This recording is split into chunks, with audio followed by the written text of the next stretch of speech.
I do a ton of portraits. I love doing portraits. And even when things don't turn out well, the sort of dance that you have to go through, and especially everybody's dynamic is different. I'm a male, am I photographing a male or female? The age, I've done a lot of portraiture of kids.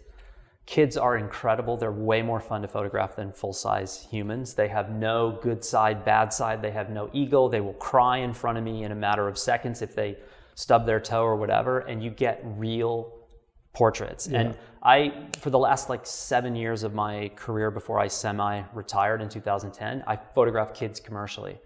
And that came to me completely by accident. My neighbor in California came over and she had two beautiful little girls, and she came over and said, "Do you photograph children?" And I said, "Absolutely not." And she said, "I'm leaving them here." And she just left.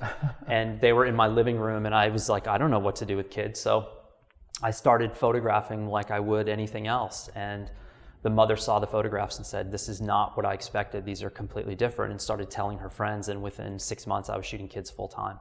Children's photography it's different than anything I've ever done. And I've done a lot of portraiture, but what we were talking a little bit about earlier is that with kids, you get an honesty that you typically don't get with full-size humans. We have too much baggage. We've seen pictures. We think we have a good side and a bad side, and kids don't care. The first thing to do is make them understand that you are not a normal adult, because normal adults treat them in a certain way and talk to them in a certain way.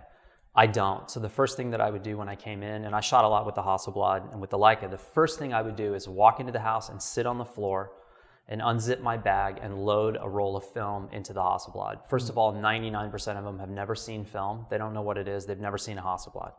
So when you hand this person a camera, a kid who looks down through this Hasselblad and spins the lens and watches things come into focus, they are immediately on the same page as to what you're doing. This guy's cool. He's got some cool stuff. That's it. And kids burn hot. So you're probably going to get 20 minutes where they are going to hit a range of emotion that you are completely unprepared for, in a good way and a bad way. They could cry, they could laugh, they could do everything in between. So you've got to be ready. And to me, I looked at children's photography the same way that I do reportage or documentary. Is within this core 20-minute to 40-minute shoot, there's going to be a handful of pictures that are really the ones that you want. Yeah. I was never a quantity guy. Parents would always say to me, "How many pictures are we going to get?" And I would say, "Look, that depends on your child. That depends on the day that they're having, the day that I'm having. But look at what I'm using. This is not exactly a fast way of working."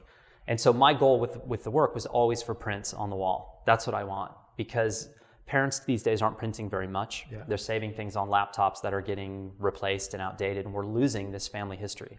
So the photographer to a family today is the historian, because even if the parents are photographing, what I learned was that 99% of them are not archiving anything. So you as a professional have a responsibility, and at least to some degree, to become the historian. And families and parents loved that idea. And we were talking earlier, I sort of became this weird informal part of the family where Uncle Dan is here to take some pictures.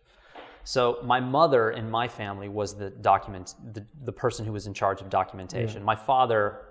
When my father died, we found a plastic Russian camera in the center console of his truck that no one knew he had. Wow, cool. And it had images on it.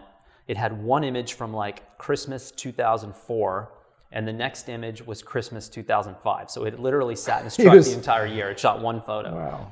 So my mom was the one in charge. She handed the baton to me. So the only children's photography that I really do today is of my nieces and nephews. And it's a serious thing for me. I like to record because that family history it's me going home and looking back through my mom's Kodachromes. It's incredible. So kids photography to me too is, if you're an amateur photographer and you think you want to be a pro, a lot of times people will come to me and say, "Oh, I think I'm going to shoot weddings."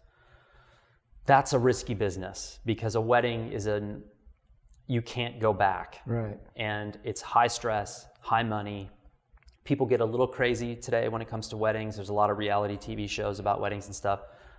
Children's photography I think is a great entry in, because first of all, you start to work with your own community. Yeah. When I shot weddings, a lot of times the clients are coming in from all over the place. Yeah. So the people in my neighborhood are the people that I'm photographing their kids. So you really become part of the community, and it's so much fun. The kids are just incredible. They do things to make photos that you would never even think of dreaming up to make a great photo. They just do it. Okay, so you engage them by showing what you're doing. You get down Yep. at their level. Any other kind of tricks as far as talk to them? Okay. I talk nonstop. I typically talk to whoever I'm photographing nonstop.